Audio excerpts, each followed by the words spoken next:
আসসালামু আলাইকুম ওয়া রাহমাতুল্লাহ। যে কারণে ৭ ভাগে কুরবানি হচ্ছে না, যেসব কারণে ভাগে কুরবানি হবে না, গরু কিংবা ওট সর্বোচ্চ ৭ ভাগে কুরবানি দেওয়া যাবে। সহিহ মুসলিম শরীফের হযরত জাবের রাদিয়াল্লাহু তাআলা আনহু বর্ণিত এক হাদিস অনুযায়ী তা প্রমাণিত। যেসব কারণে ভাগে কুরবানি হবে না তা হল নম্বর ১, নিয়ত। অংশীদারদের সবার নিয়ত সঠিক হতে হবে, অর্থাৎ আল্লাহর সন্তুষ্টির জন্য কুরবানি সবার এই নিয়ত থাকা। একজনেরও যদি ভিন্ন নিয়ত থাকে তবে তার কুরবানি তো হবেই না, অন্য অংশীদারদেরও কুরবানি হবে না।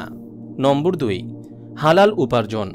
যৌথ কুরবানিতে কারো উপার্জন যদি হালাল না হয় তবে অন্য অংশীদারদেরও কুরবানি হবে না। নম্বর ৩, লৌকিকতা। কারো মধ্যে লৌকিকতার প্রবণতা অর্থাৎ লোক দেখানোর প্রবণতা থাকলে তার কুরবানি তো হবেই না, অন্য অংশীদারদেরও কুরবানি হবে না। মাসআলা ১, ৭ জন মিলে অংশীদার হয়ে যদি একটি গরু কুরবানি করে তবে গোশত নিজেদের ধারণা অনুযায়ী ভাগ করা যাবে না। দাড়িপাল্লা দিয়ে মেপে সমান সমান ভাগ করতে হবে, অন্যথায় যদি ভাগের মধ্যে তারতম্য হয়ে যায় তবে কুরবানি হবে না। মাসআলা ২, কেউ চাইলে মহানবী সাল্লাল্লাহু আলাইহি ওয়াসাল্লামের পক্ষ হয়ে কুরবানি করতে পারে। এছাড়া মৃত আত্মীয় স্বজন, জীবিত আত্মীয় স্বজনের পক্ষ থেকেও কুরবানি করা জায়েজ আছে। মাসআলা ৩, যদি কেউ নিজের খুশিতে কোনো মৃত ব্যক্তির সওয়াব পৌঁছানোর উদ্দেশ্যে কুরবানি করে তবে তা জায়েজ আছে এবং ওই গোশত নিজেও খেতে পারবে এবং যাকে ইচ্ছা দিতেও পারবে। মাসআলা ৪, কুরবানির মাংস নিজে খাওয়া এবং নিজের পরিবারবর্গকে খাওয়ানোতে কোনো দোষ নেই। আত্মীয় স্বজনকে হাদিয়া দেওয়া এবং গরিব মিসকিনকেও দান করা ভালো।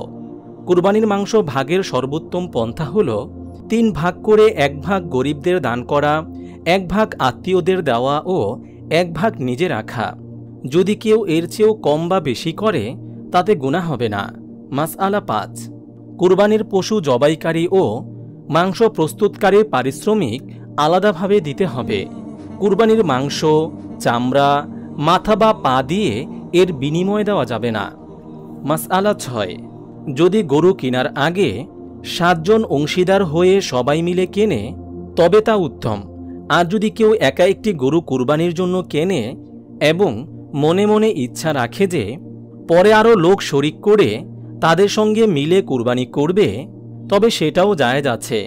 কিন্তু যদি গরু কেনার সময় অন্যকে অংশীদার করার ইচ্ছা না থাকে, বরং একাই কুরবানির নিয়ত করে থাকে কিন্তু পরে অন্যকে অংশীদার করতে চায়, এমতো অবস্থায় যদি ওই ক্রেতা লোকটি গরিব হয় এবং তার ওপর কুরবানি ওয়াজিব না থাকে তবে সে তার কেনা পশুতে এখন অন্য কাউকে অংশীদার করতে পারবে না, বরং একা একাই গরুটি কুরবানি করতে হবে।